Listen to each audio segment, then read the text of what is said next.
Welcome to Arignar Anna IAS academy. இன்னைக்கு பார்க்கக்கூடிய தலைப்பு என்னன்னா முகவுரை.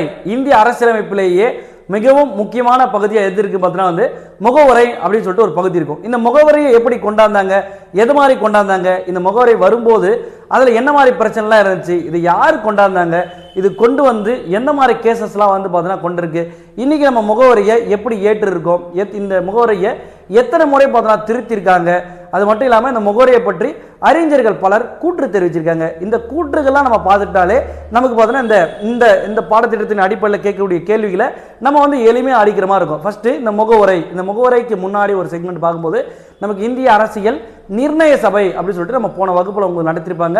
அரசியல் நிர்ணய சபை அப்படின்ற ஒரு சபை பார்த்தீங்கன்னா உருவாக்கப்படுது. டிசம்பர் 6, 1946 அரசியல் நிர்ணய சபையில் உருவாக்கப்பட்டிருக்கும்.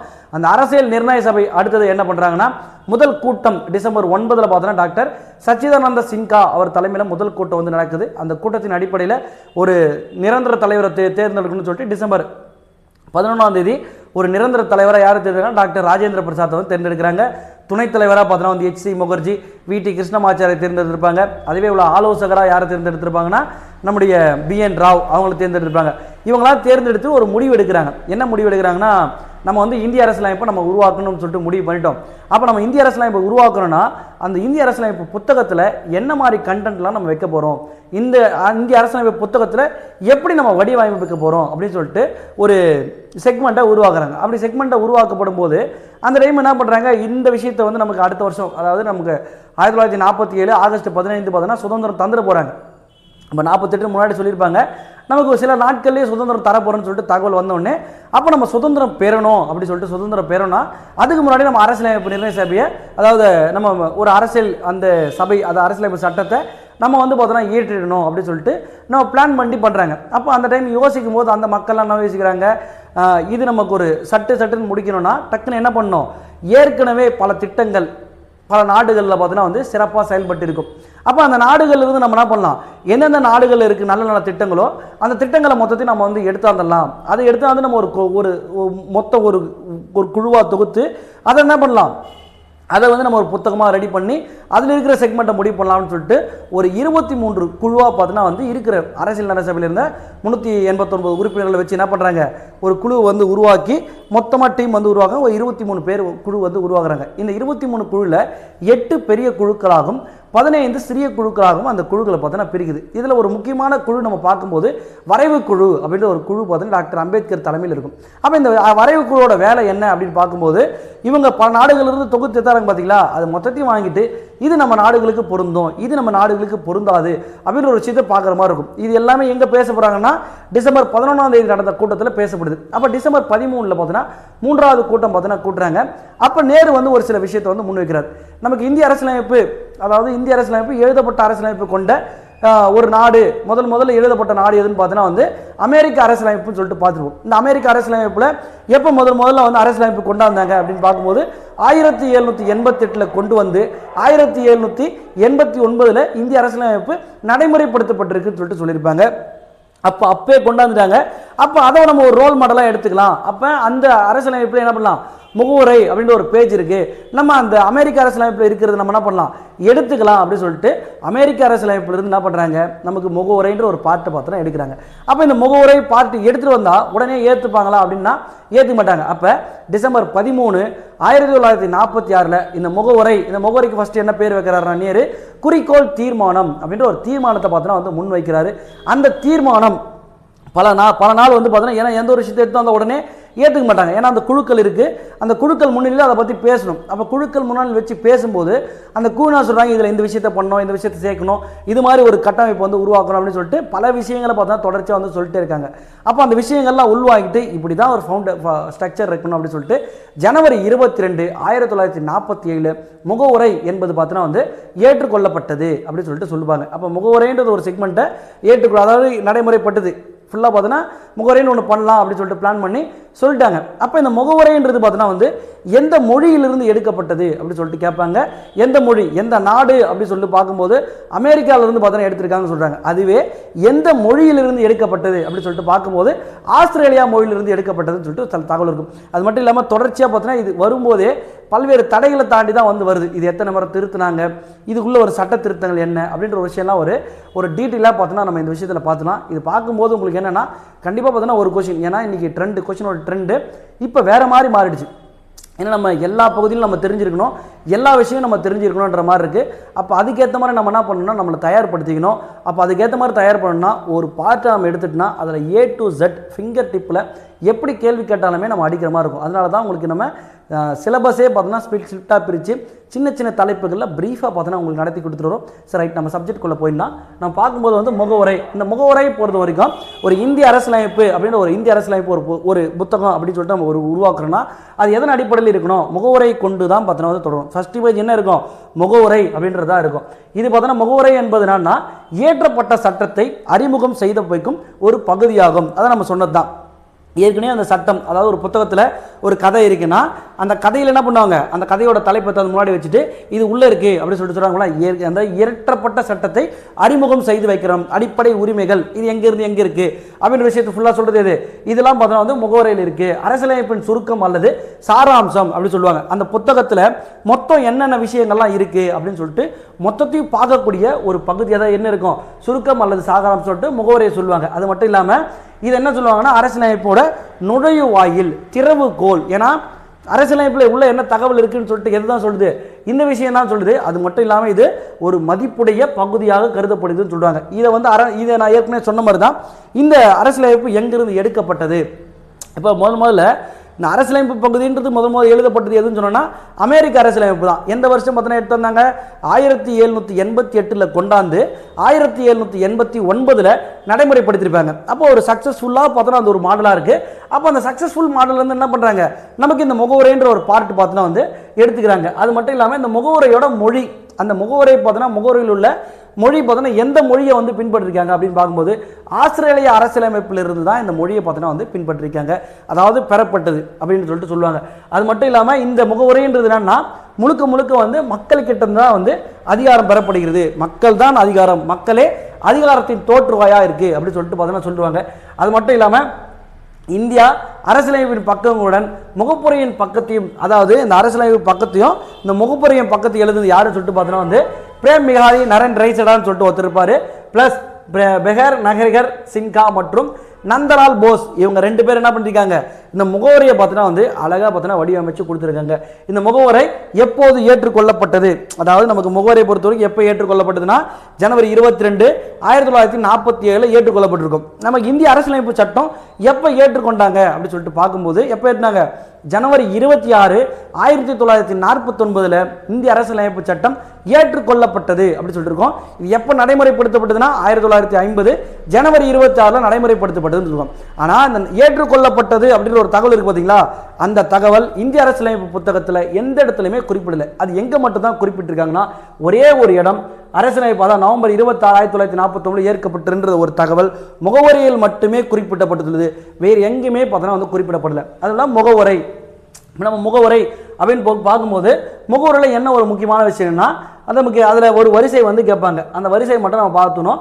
அந்த வரிசை தான் தொடர்ச்சியாக இறையாண்மை மிக்க சமதர்ம மதச்சார்பற்ற மக்களாட்சி குடியரசாக உள்ளது அப்படின்றதெல்லாம் இதுக்கு முன்னாடி இருக்கிற பாடத்துக்களை பார்த்தோன்னா வந்து தொடர்ச்சியாக வந்து பார்த்தோன்னா கேட்டுருங்க. என்ன, இறையாண்மை மிக்க சமதர்ம மதச்சார்பற்ற மக்களாட்சி குடியரசு, இதுதான் நமக்கு இருக்கு. அப்போ முகவரில் என்ன சொல்றாங்க, இந்தியாவை இந்திய மக்களாகிய நாம் உறுதியாக ஒருமனதான தீர்மானத்துடன் இறையாண்மை மிக்க சமதர்ம மதச்சார்பற்ற மக்களாட்சி குடியரசாக உருவாகவும் இந்திய குடிமக்கள் அனைவருக்கும் சமூக பொருளாதார மற்றும் அரசியல் நீதியையும் சுதந்திரமான முறையில் வெளிப்பாடு, நம்பிக்கை, விசுவாசம் மற்றும் வழிபாடு ஆகியவற்றுடன் தகுதி மற்றும் வாய்ப்புகளில் அனைவருக்கும் சமத்துவம், மக்களிடையே சகோதரத்துவம் மற்றும் தனி மனித மாண்பையும் வளர்ப்பதுடன் நாட்டின் ஒற்றுமையும் ஓங்கச் செய்வதற்கு அரசியலமைப்பு நிர்ணய சபையில் நவம்பர் 26, 1949 இந்திய அரசியலமைப்பு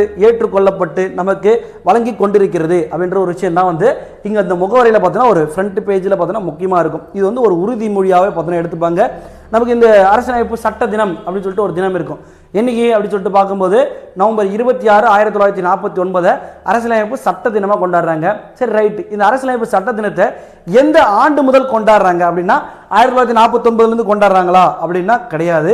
2015 முதல் தான் வந்து இந்த அரசியலமைப்பு சட்ட தினம் அப்படின்ற தினத்தை பார்த்தோன்னா வந்து கொண்டாட ஆரம்பிச்சிருக்காங்க. இந்த அரசியலமைப்பு, அதாவது இந்த அரசியலமைப்பு தினத்தை வந்து நம்ம வந்து ஒரு முகவரியை படித்து பார்த்தோன்னா வந்து அதை வந்து நம்ம ஒரு வெளிப்பாடா அப்படின்னு சொல்லிட்டு நம்ம பண்ணோம். சரி, நம்ம அதுக்கு உள்ளே போயிடலாம். இந்த குறிக்கோள் தீர்மானம் நம்ம ஏற்கனவே சொன்னது தான். இந்த குறிக்கோள் தீர்மானம் தான் முகவரை நமக்கு தேவை.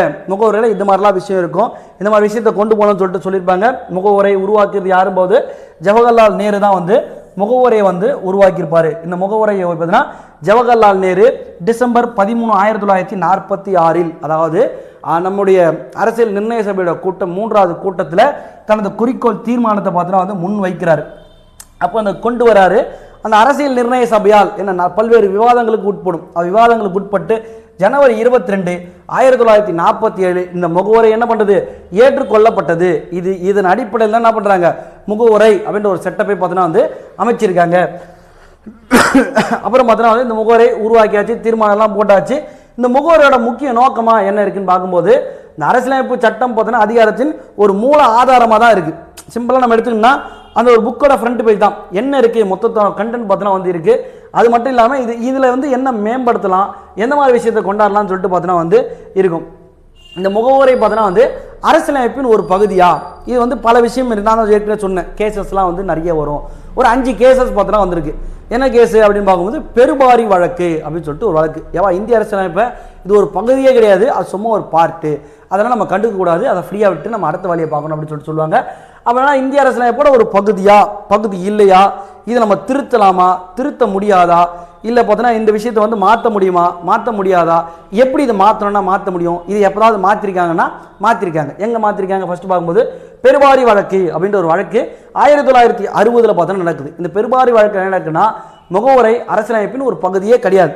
முகவரை அரசியலமைப்பு ஒரு பகுதியே கிடையாது. அது என்னது, அது வந்து ஒரு திறவுகோல் முன்னுரை மட்டுமே. அது ஒரு முன்னுரை, அந்த புக்கோட ஃப்ரண்ட் பேஜ் தான் தவிர அது வந்து ஒரு பகுதியே கிடையாது. என்னையா நீங்கள் இப்படி சொல்கிறீங்க, அந்த புக்கில் தான் இருக்குது, ஆனால் அந்த புக்கோட ஒரு பகுதியே இல்லைன்னு சொன்னால் எப்படி அப்படின்னு சொல்லிட்டு சொல்கிறாங்க. இதை பார்த்தோன்னா நீதிமன்றத்தால் நடைமுறைப்படுத்த முடியாது அப்படின்னு சொல்லிட்டு சொல்லிப்பாங்க. திருப்பி ஒன்ஸ் அகைன் நீங்கள் தெளிவாக பார்த்துங்க. இந்த பெருபாரி வழக்கு எந்த வருடம், 1960 பார்த்தோன்னா பெருபாரி வழக்குன்னு ஒரு வழக்கு போடுறாங்க. இந்த பெருபாரி வழக்கு முகவரியின் அரசியலமைப்பின் ஒரு பகுதியே கிடையாது, இதை நீதிமன்றத்தால் நடைமுறைப்படுத்தவே முடியாது அப்படின்ற விஷயத்த இந்த இடத்துல சொல்லியிருப்பாங்க. சரி, அது தொடர்ந்து அதோடு விட்டாங்களா, இதுக்கு வந்து அடுத்த முயற்சிகள் மேல் முயற்சிகள் எதுவும் பண்ணலைன்னா அடுத்தது இன்னொரு வழக்கு நடக்குது, கேசவானந்த பாரதி வழக்கு அப்படின்ற ஒரு வழக்கு நடக்குது. இந்த கேசவானந்த பாரதி வழக்கில் முகவரை அரசியலமைப்பின் ஒரு பகுதி தான்பா, அதெல்லாம் வந்து எதுவுமே கிடையாது, அது வந்து அரசியலமைப்பின் ஒரு பகுதியே அப்படி பார்த்தோன்னா சொல்லியிருப்பாங்க. அது மட்டும் இல்லாமல் கூட என்ன சொல்லியிருப்பாங்க, ஆர்டிகல் 368 விதி 368 சொல்லும், சட்ட திருத்தத்தை பற்றி சொல்லும். அந்த சட்ட திருத்தின் அடிப்படை முகவரையை நம்ம திருத்தலாம் அப்படின்ற ஒரு விஷயத்தை பார்த்தோன்னா வந்து போட்டிருப்பாங்க. அதுக்கப்புறம் பார்த்தோன்னா கூட பார்த்தோன்னா வந்து ராஜ் நாராயணன் வழக்கு 1975 பார்த்தோன்னா நடக்கும். ராஜ் நாராயணன் விசஸ் இந்திரா காந்தி அப்படின்ற 2 பேருக்கு இடையில பார்த்தோன்னா நடக்கும். இது வந்து என்ன சொல்லுவாங்கன்னா, இது வந்து இந்த முகவரி சம்பந்தமாக தான் நடக்கும். ஆனால் இந்த முகவரி சம்பந்தமாக பெருசாக சொல்லாமல் இதை தேர்தல் வழக்கு அப்படின்னு சொல்லிட்டு பார்த்தோன்னா அது சொல்லி அப்படியே முடிச்சிருப்பாங்க. அது தொடர்ந்து என்ன நடக்குன்னா எஸ்ஆர் பொம்மை வழக்கு அப்படின்னு ஒரு வழக்கு இருக்கும். இந்த எஸ்ஆர் பொம்மை வழக்கு என்ன நடக்குன்னா, முகவரை அரசியலமைப்பின் ஒரு பகுதி தான்பா, அதில் எந்த கருத்துமே கிடையாது, மாற்று கருத்தே கிடையாது. இந்திய அரசியலமைப்பில் ஒரு பகுதி தான் முகவரை அப்படின்ற ஒரு விஷயத்த சொல்லிட்டு இருப்பாங்க. ஏற்கனவே பார்த்தோன்னா நமக்கு கேசவானந்த பாரதி வழக்குலையும் அப்படி தான் சொல்லியிருப்பாங்க. அதே விஷயத்தை திருப்பி என்ன சொல்கிறாங்க, ரைட்டு அதே தான் சொல்லிட்டு சொல்கிறாங்க. அப்புறம் எல்ஐசி வழக்குன்னு ஒரு வழக்கு இருக்குது, 1995 நடக்குது. அந்த இடத்துல என்ன சொல்கிறாங்க, முகவரை அரசியலமைப்பின் ஒரு பகுதி என உறுதி செய்யப்பட்டது. அது மட்டும் இல்லாமல் நீதிமன்றத்தால் முகவரையை நேரடியாக செயல்படுத்த முடியாது. புரியுதுங்களா அந்த வார்த்தை, நேரடியாக செயல்படுத்த முடியாது, ஆனால் மறைமுகமாக செயல்படுத்தலாமா, ஆனால் அதை பற்றி விளக்கம் சொல்ல. இங்கே பொறுத்தவரைக்கும் கேள்வி பாயிண்ட் ஆஃப்ல நீதிமன்றத்தால் முகவரையை நேரடியாக செயல்படுத்த முடியாது என்று கூறிய வழக்கு எது அப்படி சொல்லிட்டு கேட்டாங்கன்னா நம்ம எது போடலாம், எல்ஐசி வழக்கு 1995 வழக்குன்னு சொல்லிட்டு போட்டிருப்பாங்க. அந்த விஷயம் பார்க்குறோம். அப்புறம் பார்த்தோன்னா இந்த முகவரை பொறுத்த வரைக்கும் திருத்தம், இந்த முகவரை இதுக்கு முன்னாடி ஏதாவது திருத்தம் பண்ணியிருக்காங்களா அப்படின்னா முகவரையை திருத்தம் செஞ்சுருக்காங்க. எப்படி திருத்தப்பட்டிருக்காங்கன்னா முகவரை இது வரைக்கும் ஒரே ஒரு முறை மட்டும் தான் திருத்திருக்காங்க. எப்போ 42வது சட்ட திருத்தம் 1976 படி ஒரே ஒரு முறை தான் பார்த்தீங்கன்னா திருத்திருக்காங்க. அந்த ஒரு முறை திருத்தும் போது ஒரு 3 வாசகங்கள் வந்து சேர்த்திருப்பாங்க. சமதர்ம சமய சார்பற்ற மக்களாட்சி ஒருமைப்பாடு என்ற 3 வாசகங்கள் பார்த்தா சேர்த்திருப்பாங்க. என்னென்ன வாசகங்கள் அப்படி பார்க்கும்போது சமதர்ம சமய சார்பற்ற ஒருமைப்பாடு அப்படின்ற 3 வார்த்தைகள் பார்த்தோன்னா வந்து சேர்த்திருப்பாங்க. அது கூடயே பார்த்தோன்னா இன்னொன்று சுதந்திரம் சமத்துவம் சகோதரத்துவம் அப்படின்ற 3 வார்த்தைகள் பார்த்தோன்னா வந்திருக்கும். இது எங்கிருந்து எடுத்திருக்காங்க அப்படி பார்க்கும்போது பிரெஞ்சு புரட்சி எப்போ நடந்துச்சு 1789 நடந்த அந்த பிரெஞ்சு புரட்சியிலிருந்து சுதந்திரம் சமத்துவம் சகோதரத்துவம் என்ற கொள்கைகள் பார்த்தோன்னா வந்து எடுக்கப்பட்டிருக்காங்க. இந்த இந்திய அரசியலமைப்பு நடந்த நடைமுறை வந்த போது பார்த்தோன்னா அந்த முகவரை அது ஸ்டார்டிங்ல எப்படி இருந்துச்சுன்னா இந்திய மக்களாகிய நாம் இந்தியாவை ஒரு இறையாண்மை மிக்க மக்களாட்சி குடியரசாக உருவாக்குவோம் அப்படின்னு சொல்லிட்டு எப்போ சொல்லுது ஸ்டார்டிங்ல சொல்லியிருக்கும். ஆனால் 42வது சட்ட திருத்தத்தின்படி 1976 அதுக்கப்புறம் பார்த்தோன்னா இந்தியாவை இந்திய மக்களாகிய நாம் இறையாண்மை மிக்க சமதர்ம சமய சார்பற்ற மக்களாட்சி குடியரசு இது பார்த்தோன்னா ப்ரீவியஸ் இயரில் நிறைய முறை கேட்டிருப்பாங்க. இதை வரிசைப்படுத்துங்க, அந்த இடத்துல மிஸ்ஸிங் எது வேறுபட்டது எது அப்படின்னு சொல்லிட்டு பல இடத்துல கேள்வி கேட்டிருக்காங்க. இந்த இடத்தோட அந்த வரிசையை நம்ம சரியாக பார்த்துக்கிற மாதிரி இருக்கும். அதோட பார்த்தோன்னா அந்த நாட்டு ஒற்றுமை ஒருமைப்பாடு என்பதுனா அதுக்கு வந்து பார்த்தோன்னா விளக்கம் கொடுத்துருப்பாங்க. இப்போ அடுத்து பார்க்கும்போது என்ன சொல்லுங்க இறையாண்மை சமதர்ம சமய சார்பற்ற மக்களாட்சி குடியரசு அப்படி சொல்லிட்டாங்களா. இதுக்கெல்லாம் விளக்கம் தெரியணும். அப்படியே நம்ம இது சொன்னால் அது ஒன்றும் புரியாது. அப்போ இறையாண்மைன்னா என்ன? ஃபர்ஸ்ட் இறையாண்மைன்றதுனா ஒரு நாட்டோட ஒரு தனிப்பட்ட அதிகாரம். இதுக்கு மேலே பார்த்தோன்னா எதுவுமே கிடையாது. இறை நம்மளே பார்த்தோன்னா கடவுள் சொல்லுவோம். கடவுள் அப்படின்னு என்னது மேலானவர் அப்படின்னு சொல்லிட்டு பொருள் இல்லை. இறையாண்மை அப்படின்றது கூட எதுனா ஒரு மேலான பொருள் தான். இதுக்கு மேலே பார்த்தோன்னா எதுவுமே கிடையாது அப்படின்ற ஒரு விஷயம் தான் சொல்லுவோம். சரி, இதை பொறுத்த வரைக்கும் நம்ம இந்தியா பொறுத்த வரைக்கும் எப்போ காமன்வெல்த் நாடுகளை உறுப்பினராக செஞ்சுன்னு சொல்லுவாங்க. எந்த வருஷம் உறுப்பினராக செஞ்சுன்னா 1949 இந்தியா காமன்வெல்த் நாடுகளில் பார்த்தோன்னா வந்து உறுப்பினராக சேர்ந்திருக்கும். அப்படியே பார்த்தோன்னா இந்த இறையாண்மைன்ற வார்த்தையை யார் சொன்னது அப்படின்னு சொல்லிட்டு பார்ப்பாங்க. இந்த இறையாண்மைன்றது பார்த்தோன்னா வந்து ஜீன் போடின் அப்படின்னு இருப்பாரு. இந்த ஜீன் போடின் 1576 வெளிவந்த குடியரசு நூலில் முதலாக இந்த விஷயத்தை பயன்படுத்தியிருப்பாரு. குடியரசு நூலில் முதல்ல பயன்படுத்தியிருப்பாரு. இந்த இறையாண்மைன்ற சொல்லு எங்கிருந்து எடுக்கப்பட்டதுன்னா லத்தீன் மொழியிலிருந்து எடுக்கப்பட்டது. இது என்ன சொல்லுவாங்க சூப்பரான்ஸ் அப்படின்னு பார்த்தோன்னா வந்து சூப்பரான்ஸ் என்ற வார்த்தையிலிருந்து இது தோன்றுச்சு. இதுக்கு என்ன அர்த்தம்? மிக உயர்ந்த அல்லது மேலான பொருள். நம்ம இறையாண்மை இறைனானது மேலான பொருள் அப்படின்னு சொல்லிட்டு பார்த்தீங்களா இந்த விஷயத்தான் இங்கே சொல்லியிருக்காங்க. இந்த ஜீன் போடின் பொறுத்த வரைக்கும் வந்து நவீன இறையாண்மை கோட்பாட்டின் தந்தை அப்படின்னு சொல்லிட்டு சொல்லுவாங்க. நம்ம அதையும் பார்த்துக்கணும். அப்போ ஜீன் போடின் 1776 குடியரசு இதழ்னு ஒரு இதழ் வெளியிடுறாங்க. அந்த இதழில் தான் நடக்குது இந்த வார்த்தை முதல்ல பயன்படுத்தியிருக்காங்க. பிளஸ் அடிஷனலா இது அந்த ஜீன் போடின்ற ஒரு யாருன்னு பார்க்கும்போது ஜீன் போடின் நவீன இறையாண்மை கோட்பாட்டின் தந்தையா வந்திருக்காரு. அடுத்தது சமதர்மம். இப்போ நம்ம இறையாண்மைனா சொல்லிட்டு நம்ம புரிஞ்சிருச்சு. இறையாண்மைக்கு அடுத்து வரக்கூடிய வார்த்தை என்னன்னா சமதர்மம். சமதர்மம்னா என்ன? எல்லாருக்குமே எல்லாம் என்ன? அதாவது சமுதாய அந்தஸ்திலும் வாய்ப்பிலை வழங்குது. அதாவது சமுதாய அந்தஸ்து மட்டும் இல்லை, அனைத்திலும் அனைவருக்கும் சமமான வாய்ப்பு. அனைத்திலும் அப்படின்னா எல்லாத்திலும் பொருள் வந்துருச்சுங்களா. அனைத்திலும் அனைவருக்கும் சமமான வாய்ப்பை வந்து வழங்குறது தான் இந்த விஷயம். அதை நம்ம எதை ஜாதி மதம் இனம் பாலினம் பிறப்பிடம் அடிப்படையில் பாகுபடுத்தாமல் நம்ம வந்து கொடுக்கணும் அப்படின்னு சொல்லிட்டு சொல்லியிருப்பாங்க. அப்போ அது மட்டும் இல்லாமல் இந்த விஷயத்தை பார்த்தோன்னா ஒரு சில இடத்துல பார்த்தோன்னா சொல்லியிருப்பாங்க. இந்த சமதர்மம் அப்படின்ற வார்த்தை எங்கெங்கெல்லாம் யூஸ் பண்ணியிருக்காங்க போது ஐஎன்சி இந்திய தேசிய காங்கிரஸ் மாநாடு 1955 ஆவடியில் நடக்குது. 1955 ஆவடியில் நடந்த காங்கிரஸ் மாநாட்டில் சமதர்ம சமுதாயம் அமைப்பதே எனது லட்சியம் தீர்மானம் அப்படின்னு சொல்லிட்டு நிறைவேற்றுறாங்க. உங்களுக்கு புரியுதுங்களா? இந்த சமதர்மன்ற வார்த்தை இதுக்கு முன்னாடி எங்கே பேசியிருக்காங்க அப்படின்னு பார்க்கும்போது 1955 ஆண்டு ஆவடியில் நடைபெற்ற சமதர்ம சமுதாய அமைப்பின் அந்த கூட்டத்திலே பார்த்தோன்னா அந்த லட்சிய தீர்மானத்தை பார்த்தா நிறைவேற்பாங்க. யார் நிறைவேற்றுறது? ஐஎன்சி நிறைவேற்றுது. இந்த சமதர்ம அப்படின்ற ஒரு செக்மெண்ட்டை உருவாக்கும் போது என்ன பண்ணாங்க ஏது பண்ணாங்க லட்சிய தீர்மானத்தை நிறைவேற்றது யார்?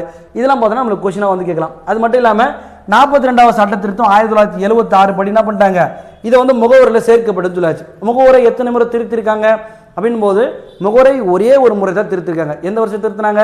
1976 42வது சட்ட திருத்தத்தின்படி ஒரே முறை முடிந்தான் அந்த முகவரையை பார்த்தோன்னா வந்து திருத்திருக்காங்க. ரைட். அது மட்டும் இல்லாமல் இந்த சமதர்மம் இந்த விஷயத்தை பார்த்தீங்கன்னா வந்து இந்த குடியரசு அப்படின்ற செக்மெண்ட்லேருந்து பார்த்தீங்கன்னா வந்து மூவ் பண்ணியிருப்பாங்கன்னு சொல்லிட்டு சொல்லியிருப்போம். அடுத்து பார்த்தோன்னா வந்து மதச்சார்பற்ற அப்படின்ற ஒரு வார்த்தை வந்து குறிப்பிட்டிருப்பாங்க. இந்தியா பார்த்தோன்னா ஏதாவது ஒரு மதத்தை வந்து ஏற்றுக்கொண்டிருக்கா, ஏதாவது நடைமுறைப்படுத்தியிருக்கா அப்படி பார்க்கும்போது இந்தியா எந்த ஒரு மதத்தினரையும் என்ன பண்ணாதுன்னா ஆதரிக்கும் ஆதரிக்காது, எதிர்க்கும் எதிர்க்காது. ஆனால் இந்தியாவில் அங்கீகரிக்கப்பட்ட மதங்கள் எண்ணிக்கை எத்தனை பார்க்கும்போது எந்த மதங்கள்லாம் அங்கீகரிச்சிருக்காங்க, மொத்தம் 7 மதங்கள் பார்த்தோன்னா அங்கீகரிச்சிருப்பாங்க. பார்த்தீங்கன்னா உதாரணத்துக்கு ஹிந்து, முஸ்லீம், கிறிஸ்டின், சீக்கியம், புத்தம், பௌத்தம், ஜௌராஷ்டியம், இது மாதிரி மதங்கள்லாம் இருக்குது பார்த்தீங்களா. இது மாதிரி மொத்தம் ஒரு 7 மதங்களை பார்த்தோன்னா நமக்கு அப்ரூவல் வந்து கொடுத்துருப்பாங்க. இன்றைக்கி பார்த்தோன்னா வழக்கொழிந்த, அதாவது இன்றைக்கி வந்து இல்லாத மதம் வந்து எது அப்படின்னு சொல்லிட்டு அது தெரிஞ்சவங்க என்ன பண்ணுங்கள் கமெண்ட் பண்ணுங்கள். இன்றைக்கி நடைமுறையில் இல்லாத மதம் எந்த மதம் பார்த்தா இன்றைக்கி நடைமுறையில் இல்லை, அங்கீகரிக்கப்பட்ட மதத்திலே நடைமுறை இல்லாத மதம்ட்டு நீங்கள் கமெண்ட் பண்ணுங்கள். ரைட். நமக்கு இந்த மதச்சார்பற்றனா நம்ம யாருக்கும் பார்த்தோன்னா வந்து ஒரு மதமே கிடையாது, எல்லாருமே பார்த்தோன்னா மனுஷன் தான். அந்த விஷயம் நம்ம புரிஞ்சிட்டாலே நம்ம எப்பயோ வந்து இதுவாகிட்டு இருப்போம். மதம் எல்லாமே யாருக்குமே பார்த்தோன்னா வந்து மனிதனே ஒரு தனி மனிதன் தான். நம்ம எதுவும் பார்த்தோன்னா நம்பிக்கை, இந்த சம்பிரதாயங்கள் இது எல்லாமே எதுனா காலப்போக்கில் நிறைய விஷயங்களுக்காக உள்ளே கொண்டாந்தாங்க. இது எல்லாமே ஒரு நம்பிக்கையான விஷயங்கள் தான். இதை பொறுத்த வரைக்கும் இந்த சமய சார்பற்ற இது இந்த வார்த்தை எப்போ வந்துச்சு, 42 சட்டம் 1976 படி தான் வந்து சேர்க்கப்பட்டது. இந்த மதச்சார்பற்ற இந்த வாசகம் வந்து இந்த அடிப்படை இந்த அரசியலமைப்போட கட்டமைப்பு உச்சநீதிமன்ற தீர்ப்பு என்ன பண்ணிட்டாங்க கூட்டிருக்காங்க. இந்த மதச்சார்பற்ற என்ற வார்த்தையை காந்தி பார்த்தனா வந்து ஒரு தாரக மந்திரமாக வச்சுருப்பார். எப்போ 1888 நடந்த ஐஎன்சி மாநாட்டில் பார்த்தோன்னா வந்து இந்த மதச்சார்பின்மை அப்படின்ற ஒரு விஷயத்தை பார்த்தோன்னா வந்து சொல்லியிருப்பாங்க. காந்தி என்ன பண்ணியிருப்பாருன்னா 1920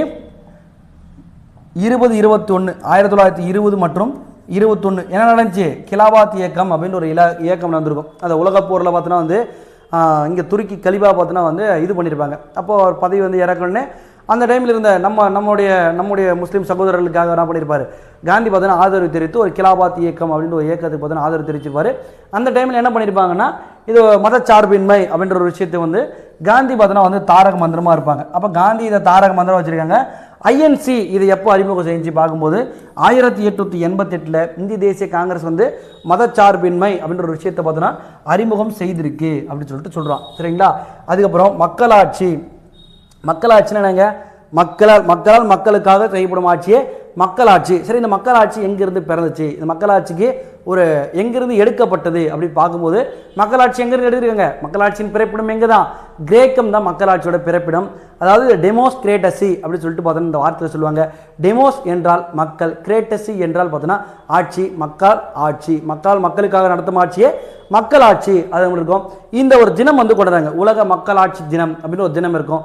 என்னைக்கு, செப்டம்பர் 15 பார்த்தோன்னா வந்து கொண்டாடுறாங்க. எப்பத்திலிருந்து இதை வந்து கொண்டாடுறாங்க அப்படின்னு போகும்போது 2007 முதல் நமக்கு வந்து உலக அந்த மக்களாட்சி தினம்ன்றதை வந்து இதை கொண்டாடிட்டே இருக்காங்க. மக்களாட்சின்னு அது மட்டும் இல்லாமல் இந்த மக்களாட்சி பார்த்தோன்னா எத்தனை வகை இருக்குது அப்படின்னும் போது மக்களாட்சி வந்து 2 வகை தான். நேரடி மக்களாட்சின்னு இருக்குது, மறைமுக மக்களாட்சின்னு இருக்குது. நேரடி மக்களாட்சினா என்ன, இப்போ ஒரு பெரிய அவை இருக்கும். இப்போ நான் ஒரு சட்டத்தை ஏற்ற போகிறேன் அப்படின்னா நான் என்ன பண்ணுவேன், ஒரு பெரிய அவை இருக்கும், அந்த அவையில் மொத்த மக்களும் பார்த்தோன்னா வந்துடலாம். நான் இந்த சட்டத்தை நான் ஏற்ற போகிறேன் அப்படின்னு சொல்லிட்டு ஒரு ஓப்பனாக ஒரு ஸ்டேட்மெண்ட் சொல்லுவாங்க.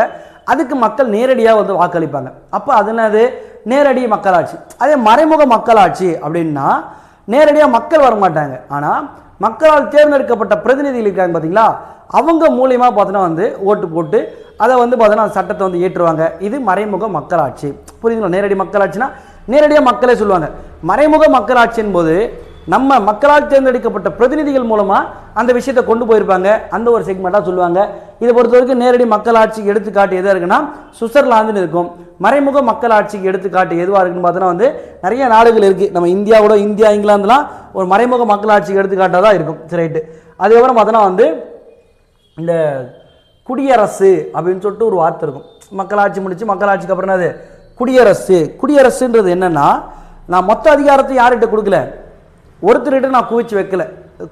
மக்களுக்கான அரசு தான் வந்து குடியரசு அப்படின்னு சொல்லிட்டு பிரிப்பாங்க. இப்போ குடியரசு பிரித்து எழுதுங்க, குடி ப்ளஸ் அரசு, குடி மக்களுக்கான அரசு தான். இது என்னது, என்னோட அதிகாரத்தை ஒரு நபர்கிட்ட கொடுக்கல. அதிபர் ஆட்சி அப்படின்னு சொல்லிட்டு சொன்னா முடியாட்சி, இந்த மாதிரி விஷயங்கள்லாம் பார்க்கும்போது அதிகாரங்கள் எல்லாம் யார்கிட்ட கொடுக்கும், ஒரு நபர்கிட்ட பார்த்தோன்னா குடிக்கப்பட்டிருக்கும். ஆனால் இந்த மாதிரி இந்த குடியரசு ஆட்சின்னும் போது அந்த அதிகாரங்கள் எல்லாமே மக்கள்கிட்ட பரவலாக்கப்பட்டிருக்கு அப்படின்ற வார்த்தை தான் பார்த்தீங்கன்னா வந்து இந்த குடியரசு அப்படின்னு சொல்லுவாங்க. அப்புறம் சுதந்திரம் சொல்லிட்டு இருக்கும். என்ன மாதிரி சுதந்திரம்லாம் இருக்கு? நம்ம வந்து பார்த்தீங்கன்னா நிறைய இடத்துல பார்த்தீங்கன்னா இந்திய அரசியலமைப்பில் நமக்கு சுதந்திரம் கொடுத்துறாங்க. எது மாதிரிலாம் சுதந்திரம் கொடுத்துறாங்கன்னும் போது ஆர்டிகல் 14 சட்டத்துக்கு முன்னாடி அனைவரும் சமம், யாரும் பார்த்தீங்கன்னா ஏற்றத்தாழ்வு காட்டக்கூடாது. அதே போல் சுதந்திர உரிமைகள் சொல்லிட்டு 19 22 வரைக்கும் பார்த்தீங்கன்னா கொடுத்துருப்பாங்க. அப்புறம் கல்வி கலாச்சார உரிமைகள் நிறைய அடிப்படை உரிமைகளில் ஸ்டார்ட் பண்ணும்போது நிறைய விஷயம் நமக்கு சுதந்திர உரிமைகளாக இருக்கும். 21 அதாவது 38 சுதந்திர உரிமைகள் இருக்குது. நம்ம விரும்பிய பெண்ணை மனம் முடிக்க முடியுமா? இருக்குது தம்பி. இப்போ போன யூபிஎஸ்சி கொஸ்டினில் பார்த்தோன்னா வந்து கேட்டுதுங்க, பல யூபிஎஸ்சி கொஸ்டினில் விரும்பிய பெண்ணை மனம் முடிக்கும் உரிமை உள்ள சட்டம் எது அப்படின்னு சொல்லிட்டு கேட்டிருப்பாங்க. என்ன சட்டம், எந்த விதி, எந்த பிரிவு வருது உங்களுக்கு? 21 பார்த்தீங்கன்னா வந்து ஒரு 38 பிரிவுகள் பார்த்தா இருக்கும். அதில் விரும்பிய பெண்ணை திருமணம் செய்யும் உரிமை இருக்குதான். ஐயோ, இதை வர பார்த்துட்டு பசங்க கீழே வந்து தலைவரே இத்தினாலும் என் கண்ணை திறந்துட்ட அப்படின்னு சொல்லிட்டு ஏதாவது ஒன்று போட்டு விட்டுரு போகிறீங்க. அதில் அந்த மாதிரி வேலைலாம் பண்ணாதீங்க. அது உரிமை இருக்குது. நம்ம தகுதியும் திறமையும் நம்ம வளர்த்துட்டோம்னா நம்ம என்ன பண்ணலாம், நம்மளோட ஆட்டோமேட்டிக்காக எதுனாலும் நம்மக்கிட்ட வந்து தாராளமாக வந்து கிடைச்சிடும். ரைட். அடுத்து பார்த்தோன்னா அந்த சுதந்திரம் முடிஞ்சிச்சு. சுதந்திரத்துக்கு அடுத்து என்ன பண்ணலாம்? சமத்துவம்னா என்னது? ஈக்குவலைஸ் அப்படின்னு சொல்லுவாங்க. ஈக்குவாலிட்டி, அதாவது பார்த்தீங்கன்னா எல்லாருக்குமே பார்த்தீங்கன்னா எல்லாருக்கும் சமமாக கிடைக்கணும். சுதந்திரம் வந்து ஒரு மாதிரி இருக்கும், எல்லாருக்கும் எல்லாமே கிடைக்கிறது தான் வந்து இந்த சமுத்திரம். கீழே இருக்கிற மக்களுக்கும் சரி மேலே இருக்கிற மக்களுக்கும் சரி எல்லாருக்குமே பார்த்தீங்கன்னா ஒரே மாதிரி இருக்கணும். ஒரு இடத்துல பார்த்தீங்கன்னா வந்து ஒரு 10 சேர் இருக்குது, ஹைட்டாக இருக்குது, குள்ளமாக இருக்கிறோன்னா எல்லாருமே இந்த ஸ்டேஜ் இங்கே பார்க்கணும்னா எல்லாருமே நம்ம என்ன பண்ணணும், அதுக்கேற்ற மாதிரி ஸ்டூல் அலாட் பண்ணி எல்லாரையும் பார்த்தீங்கன்னா சரிசமமாக நிறுத்தணும். அதுதான் வந்து ஒரு ஈக்குவாலிட்டி அப்படின்ற விஷயத்தை பார்த்தீங்கன்னா சொல்லியிருப்பாங்க. இது ஒரு கார்ட்டூன் பொம்மை கூட பார்த்தீங்கன்னா உங்களுக்கு போட்டு அடிக்கடி நீங்கள் பார்த்துருப்பீங்க. ஒரு ரிசர்வேஷன் ஃபாலோ பண்ணுறதா இருந்தாலும் சரி, ஒரு ஈக்குவாலிட்டிஸ் நம்ம சொல்லும்போது என்ன பண்ணுவாங்கன்னா அந்த ஒரு 3 பொம்மை போட்டிருப்பாங்க. அந்த பொம்மை போட்டு அந்த சேர் போட்டு மக்கள் வந்து ஒரு கிரிக்கெட் ஸ்டேடியத்தை பின்னாடி பார்க்குற மாதிரி இருக்கும். ஹைட்டாக இருக்கிற மக்கள் வந்து அப்படி நார்மலாக என்ன தெரியும், அவங்க சேரே தேவையில்லை. அப்போ கொஞ்சம் குள்ளமாக இருக்கிறவங்களுக்கு ஒரு சேர் போட்டால் போதும், இன்னும் கொஞ்சம் குள்ளமாக இருக்கிறவங்களுக்கு 2 சேர் போடணும். அப்போ ஒரு சமுதாயத்தில் இருக்கிற மக்களை மேலே கொண்டு வரணும். சமத்துவம், அந்த சமத்துவம் நமக்கு கிடைக்கணும்னா நம்ம என்ன பண்ணணும், அந்தந்த மக்களுக்கு ஏற்ற மாதிரி நம்ம ஒரு குறிப்பிட்ட சலுகைகள் பார்த்தோன்னா கொடுக்கணும். அவங்க மக்களை மேலே கொண்டு வரணும் அப்படின்ற விஷயம் தான் நமக்கு என்ன சொல்லுது, இந்த சமத்துவம், இந்த ஈக்குவலிட்டிஸ் அப்படின்னு சொல்லிட்டு பார்த்தோன்னா வந்து சொல்ல வருது. அதுக்கப்புறம் வந்து சகோதரத்துவம் அப்படின்ற ஒரு விஷயம் தான் இருக்குது. நம்ம எல்லாருமே வந்து உறுதிமொழி எடுக்கும்போது நம்ம என்ன சொல்லுவோம்னா, இந்திய மக்களாகிய நாம் இந்தியர் என் மக்களை சகோதரிகளே அப்படின்னு சொல்லுவோம். ஆனால் அந்த சகோதரி இந்த வார்த்தையே பார்த்தோன்னா இன்றைக்கி சொல்கிறதுக்கு மக்கள் மத்தியில் பார்த்தோன்னா இதுவாகவே இருக்குது, ரொம்ப கஷ்டமாகவே இருக்குது. இன்றைக்கி நடக்கக்கூடிய விஷயங்கள்லாம் பார்க்கும்போது எப்படி மக்கள் இப்படி இருக்காங்க, எல்லாமே படித்து தான் இருக்காங்க, ஏன் சொசைட்டி இப்படி மாறிட்டே வருது தொடர்ச்சியாக, எல்லாமே படித்து தான் இருக்குது. இன்றைக்கி எல்லாத்தையோடய அப்டேஷன், நிறைய அப்டேஷன் இருக்குது. அப்டேட் இருந்துமே பார்த்தோன்னா வந்து அந்த ஒரு விஷயம் வந்து புரிதல் இல்லாமலே இருக்காங்க. சரி, நமக்கு உள்ளே போயிடலாம். இந்த இந்திய மக்கள் அனைவரும் என்றனா நம்ம எல்லாருமே ஒருத்தர் தான், இந்தியர் என்ற உணர்வோடு இருக்கணும். நம்ம மக்களே பார்த்தோன்னா வந்து பிரித்து விட்டுருப்பாங்க. இந்தியர் என்றவங்களை பார்த்தோன்னா தமிழ்நாட்டுக்காரன் கேரளாக்காரன் சொல்லிட்டு பிரிச்சுது, தமிழ்நாட்டு கேரளாக்காரன் பிரிச்சுனா ஊருக்காரன் பிரித்து சண்டை வலிக்கிறது. இது ஒரு அரசியல் அப்படின்றதே பார்த்தோன்னா வந்து புரியாமல் என்ன பண்ணுறோன்னா மக்கள் இன்னி வரைக்கும் ஒரு மாதிரி ஒரு ஓய்வு வேலையிலே இருக்கும். நம்ம எதுக்காக பிறந்தோன்றதை நம்ம தெரிஞ்சுச்சுன்னா, நம்ம ஏன் பிறந்திருக்கோன்னு தெரிஞ்சினாலே இந்த விஷயங்கள்லாம் பார்த்தோன்னா வரப்போகிறதில்ல. ஆனால் இதோட புரிதல் வரத்துக்கு இன்னும் சில காலங்கள் தேவைப்படும் சொல்லிட்டு நம்ம சில காலங்கள் ஆக தான் செய்யும். ரைட். இந்தியா பார்த்தோன்னா வந்து பல மொழி, கலாச்சாரம் மற்றும் பண்பாட்டு சமயத்தினரை கொண்ட நாடு. ஆமாம், இந்தியா பொறுத்த வரைக்கும் பல கலாச்சாரம். காந்தியடிகள் அந்த 1915, அதாவது உங்கள் காந்தியடிகள் தென்னாப்பிரிக்காலேருந்து இங்கே வந்ததுக்கப்புறம் கூட நான் இந்தியாவை பார்த்தோன்னா வந்து ஒரு மிகப்பெரும் ஜாம்பவானாக மாறணும் அப்படி சொல்லிட்டு கேட்கும்போது கூட யார் நம்ம கோபாலகிருஷ்ண கோகலிட்ட கேட்கும்போது, தம்பி நீ நினைக்கிற மாதிரி இந்தியான்றது ஒரு சின்ன ஒரு இது கிடையாது, இங்கே போயிட்டு இதை பண்ணிடலாம் அங்கே போயிட்டு அதை பண்ணிடலாம் அப்படின்லான்றது. இந்த ஊர் பல்வேறு கலாச்சாரம், பல்வேறு சமயம். ஏன்னா ஒருத்தருக்கு ஒரு விஷயம், நமக்கு பொறுத்த வரைக்கும் ஜல்லிக்கட்டு, அவங்களுக்கு பொறுத்த வரைக்கும் ஒரு நாடகம், இந்த மாதிரி ஒரு விஷயம்லாம் ஒவ்வொரு நாளும் ஒரு மக்களுக்கும் ஒவ்வொரு விஷயம் பார்த்தோன்னா வந்து காந்தார கலைன்றது ஒவ்வொரு நாளுக்கும் ஒரு மனதை வந்து பார்த்தோன்னா வந்து ஒரு உணர்ச்சிகரமானதாக மாக்கும். அப்போ அந்த விஷயம்லாம் நீ தெரிஞ்சிக்கணும். அப்போ அந்த மக்களோட கலாச்சாரத்தை நீ கண்டுக்கிட்டு என்ன பண்ணணும், இந்தியா மூலகம் போயிட்டு ஒரு வருஷம் சுற்றுப்பயணம் மேற்றுவான்னு சொல்லிட்டு பார்த்தீங்கன்னா சொல்லியிருப்பாங்க. அதுக்கப்புறம் தான் 1916, 17, 18க்கு அப்புறம் வந்து 19க்கு அப்புறம் லோட் செட்டுக்கு அப்புறம் தான் என்ன பண்ணுவார், ஒரு மாபெரும் தலைவராக இருப்பார் காந்தியடிகள். அப்போ என்னென்னா அந்த டைமில் நம்ம தெரிஞ்சுக்கணும்னா இந்தியா எப்பேற்பட்ட கலாச்சாரமான நாடு. ஏன்னா மக்கள் ஒவ்வொரு பகுதியிலும் ஒவ்வொரு மாதிரி இருப்பான். இந்த விஷயம் அவன் தெரிஞ்சவனாக இருப்பான், அவன் தெரியாதவனாக இருப்பான், அவன் அது ஒரு பெரிய விஷயமா நினைப்பான். அப்போ மக்களோட உணர்வுகளுக்கு நம்ம மதிப்பளிக்கணும் அப்படின்ற விஷயத்தை தான் வந்து இந்த இடத்துல பார்த்தோன்னா சொல்கிற மாதிரி இருக்கும். அப்புறம் இந்த முகவரியில் குறிப்பிடக்கூடிய நீதிகள், முகவரியில் நிறைய நீதிகள் வந்து இருந்தாலுமே நமக்கு ஒரு முக்கியமான 3 நீதி இருக்குது. சமூக நீதி, பொருளாதார நீதி, அரசியல் நீதி. இது பார்த்தோன்னா அது இது எங்கேருந்து எடுத்திருக்காங்க அப்படின்னு சொல்லிட்டு பார்க்கும்போது ரஷ்ய புரட்சி 1917 பார்த்தோன்னா வந்து எடுத்திருப்பாங்க. சிம்பிள். நம்ம வந்து சொசைட்டியில் நம்ம சர்வே பண்ணோம் அப்படின்னா நமக்கு என்ன தேவை, இந்த சமூகம் நமக்கு ஒரு குறிப்பிட்ட அங்கீகாரத்தை கொடுக்கணும். அப்படி தான் வந்து சமூக நீதி அப்படின்னு சொல்லிட்டு சொல்லுவாங்க. அதுக்கப்புறம் பொருளாதார நீதி அப்படின்னு ஒரு நீதி இருக்குது. இந்த பொருளாதார நீதி அப்படின்றது என்னென்னா, நான் சர்வே பண்ணி போகணும், இந்த சங்கத்தில் எனக்கு ஒரு அங்கீகாரம் எனக்கு கிடைச்சாலுமே நான் என்னோடய வாழ்க்கையை அடுத்தடுத்த லெவலுக்கு எடுத்துகிட்டு போகணுன்னா அந்த இடத்துல எனக்கு என்ன தேவைப்படுது, எனக்கு பொருளாதாரம் பணம் அந்த ஒரு விஷயம் தேவைப்படுது. அதுக்கு எனக்கு ஒரு சரிசமமான வாய்ப்புகளை பார்த்தா ஏற்படுத்தி கொடுக்கணும். இன்றைக்கி நம்ம எக்ஸாம் எழுதுறோன்னா எல்லாம் எதுக்காக எழுதுறோம், எத்தனை பேர் நம்ம சர்வீஸ் பண்ணுற ஒரு மைண்ட் செட்டில் எழுதுகிறோம், எத்தனை பேர் எழுதுகிறோம். பொருளாதாரம் இங்கே போய்ட்டால் நமக்கு லைஃப் டைம் செட்டில்ரா, இதுக்கப்புறம் நம்ம வந்து வேலை செய்யணும்னு கவலையே கிடையாதுரா, எக்ஸாம் படிச்சுட்டா மட்டும் போதும், வேலையை செய்தா. நிறைய மக்கள் வேலை நீங்கள் உள்ளே போகும்போது தான் அப்படி தெரியும். ஆனால் உள்ளே போனதுக்கப்புறம் எவ்வளோ வேலை செய்ய போகிறீங்கன்றது அது அதுக்கப்புறம் தான் தெரியும். சரிங்களா? அப்போ அந்த பொருளாதாரம் தான் எல்லாருக்குமே கிடைக்கிறதுக்கு ஒரு நீதி வந்து இருக்கணும். அந்த பொருளாதார நீதினு சொல்லுவாங்க. அரசியல் நீதி, அரசியல் நீதின்னும் போது நம்ம எல்லாருமே இந்த எலெக்ஷன்ஸில் பங்கேற்க முடியும். இப்போ உதாரணத்துக்கு நம்ம 50% இடஒதுக்கீடு பார்த்தீங்கன்னா கொடுக்குற மாதிரி ஒரு சில மாநிலங்கள்லாம் பண்ணியிருக்காங்க. ஏற்கனவே நிறைய இடத்துல பார்த்தா பாஸ் பண்ணிட்டாங்க நிறைய சட்டங்களை. தமிழ்நாட்டில் கூட உள்ளாட்சி அமைப்புகளில் 50% பெண்களுக்கே பார்த்தீங்கன்னா இடஒதுக்கீடு கொடுத்துருக்காங்க. அந்த சமூகத்தினருக்கும் பார்த்தீங்கன்னா இடஒதுக்கீடு. அப்போ எல்லா மக்களும் பார்த்தீங்கன்னா எல்லா இடத்துலையும் வந்து உள்ளே வரணும், அரசியல்லையும் பார்த்தீங்கன்னா வந்து எல்லாருக்கும் பார்த்தீங்கன்னா வாய்ப்பு வந்து நம்ம கொடுக்கணும் அப்படின்ற ஒரு நீதி பார்த்தீங்கன்னா வந்து சமூக நீதி. இந்த 3 நீதிகள் தான் என்ன இருக்குன்னா ஒரு அரசியலமைப்பில் முக்கியம், அதாவது முகவுரையில் ஒரு முக்கியமான நீதிகளாக வந்து இருக்குது. சரி, இப்போ ஏற்பட்ட அரசியலமைப்பு ஏமா அருமையாக பண்ணிக்கிறீங்கம்மா, எல்லாமே பண்ணிட்டீங்க. இந்த விஷயத்த ஒவ்வொருத்தரும் ஒவ்வொரு மாதிரி கதை சொல்லியிருப்பாங்க, நிறைய விஷயம் சொல்லியிருப்பாங்க. என்னெல்லாம் சொல்லியிருக்காங்க அப்படின்னு பார்க்கும்போது ஃபஸ்ட்டு இது வந்து வழக்குகளின் சொர்க்கம். சொர்க்கம் சொல்லிக்காருன்னா சர் ஐவர் ஜென்னிங். சர் ஐவர் ஜென்னிங் பார்த்தீங்கன்னா வந்து வழக்குகளின் சொர்க்கம் சொல்லுவாங்க. சார் இது எப்படி சார் ஞாபகம் வச்சுக்கலாம், வழக்குகளின் சொர்க்கம். இப்போ சொர்க்கம்னா எப்படி இருக்கும், ஒரு பனி மூட்டமாக தங்கமாக இருக்கும். இப்போ பனி மூட்டத்தில் நம்ம அதாவது பனி மூட்டம் எடுத்தோம்னா நம்ம இங்கெங்கே போவோம், ஊட்டி கொடைக்கானல் போகும்போது நமக்கு பனி மூட்டம் அதை பார்ப்போம். இப்போ நம்ம ஒரு பனியில் போகிறோன்னா நமக்கு என்ன வந்துடும், ஜன்னி வந்துடும் அப்படின்னு சொல்லிட்டு ஞாபகம் வச்சுக்கோங்க. அப்போ இங்கே என்ன, வழக்குகளின் சொர்க்கம். சொர்க்கம்ன்றது பனி மூட்டமாக இருக்கும். அந்த பனி மூட்டமாக இருக்கிற இடத்துல என்ன பண்ணலாம், உள்ளே போனால் ஜன்னி வந்துடும் அப்படின்னு சொல்லிட்டு ஞாபகம் வச்சுங்க. அடுத்ததாக பார்க்கக்கூடியதுன்னா அரசியலமைப்பின் முக்கிய குறிப்பு அல்லது பார்த்தீங்கன்னா வந்து திறவுகோல் அப்படின்னு சொல்லிட்டு சொல்லுவாங்க. அரசியலமைப்பை திறவுகோல் அப்படின்வாங்க.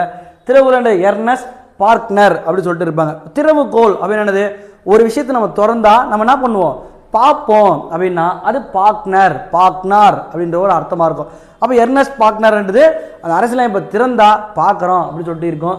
அதுக்கப்புறம் பார்த்தோன்னா அடையாள அட்டை, இந்த அரசியலமைப்பின் அடையாள அட்டை அப்படின்னு சொல்லுவாங்க. இப்போ நம்ம பால் வாங்க போகிறோம் அப்படின்னா நம்ம என்ன பண்ணுவோம், இப்போலாம் பால் எங்கே நம்ம பூத்துக்கு போய் ஜிபே பண்ணிட்டு வந்துடுறோம்.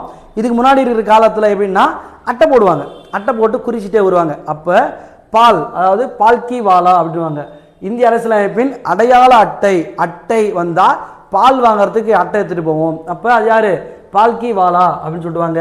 அதுக்கப்புறம் இறையாண்மை உடைய மக்களாட்சி குடியரசு ஜாதகம், இது வந்து மக்களாட்சி குடியரசோட ஒரு ஜாதகம். இப்போ நம்ம ஒரு கல்யாணம் பண்ண போகிறோம் அப்படின்னா நம்ம என்ன பண்ணுவாங்க, ஃபஸ்ட் எடுத்து தான் ஜாதகம் பார்க்க போவாங்களா, முன்னாடி முந்திரி கொட்டை மாதிரி என்ன பண்ணுவோம், முன்ஷி முன்னாடி போய் என்ன பண்ணுவாங்க, ஜாதகம் பார்ப்பாங்க அப்படி சொல்லுவாங்க. அது KM முன்ஷி. இது அதுக்கப்புறம் பார்த்தோன்னா வந்து இந்திய அரசியலமைப்போட ஆன்மா மற்றும் அளவுகோல் அப்படி சொல்லிட்டு சொல்லுவாங்க. இது தாஸ் மற்றும் பார்க்கவா. அதுக்கப்புறம் இது எங்கள் நீண்ட நாள் கனவும் ஆசையும் அப்படின்னு சொல்லிட்டு சொல்லிப்பாங்க. நீண்ட நாள் கனவு, நம்மளோட நீண்ட நாள் கனவு என்ன, இந்த எக்ஸாமை எப்படியாச்சும் கிளியர் பண்ணிட்டு எப்படியாவது நம்ம ஓடிடணும் அப்படின்னு சொல்லிட்டு நம்ம என்ன பண்ணுறோம், இந்த எக்ஸாமுக்காக அல்லோலப்பட்டு படிச்சுட்டு இருக்கோம். ஆமாம் தானே இல்லை? அப்போ அல்லோலப்பட்டு அப்படி இப்படி திரிஞ்சு படிக்கணுமா, அல்லாடி கிருஷ்ணசாமி ஐயர்.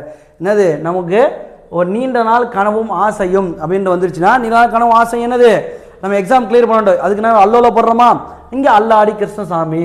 அமெரிக்கா இது வந்து பார்த்தீங்கன்னா வந்து அரசியலமைப்பானது உயிர் மூச்சாகும். இப்போ நமக்கு மூச்சு எங்கேருந்து வருது, மூச்சு வந்து நுரையீரலேருந்து தான் வருது. மூச்சு நின்று போச்சுன்னா இதை என்ன பண்ணுறோம், நின்றுடும். புரியலா? மூச்சு அப்படின்னும் போது நீதிபதி ஹிதயதுல்லா அப்படின்னு பார்த்தீங்கன்னா இவங்க எல்லாருமே என்ன பண்ணியிருப்பாங்க, இந்த விஷயத்தை தெளிவாக ஒரு கூட்டாக சொல்லியிருப்பாங்க. அப்போ முகவுரையை பற்றி பார்த்தீங்கன்னா வந்து உங்களுக்கு A to Z அழகாக தெளிவாக வந்து கொடுத்துருக்கோம். இது பார்த்தீங்கன்னா ஒரு 40 நிமிஷம் வந்திருக்குன்னு நினைக்கிறேன்.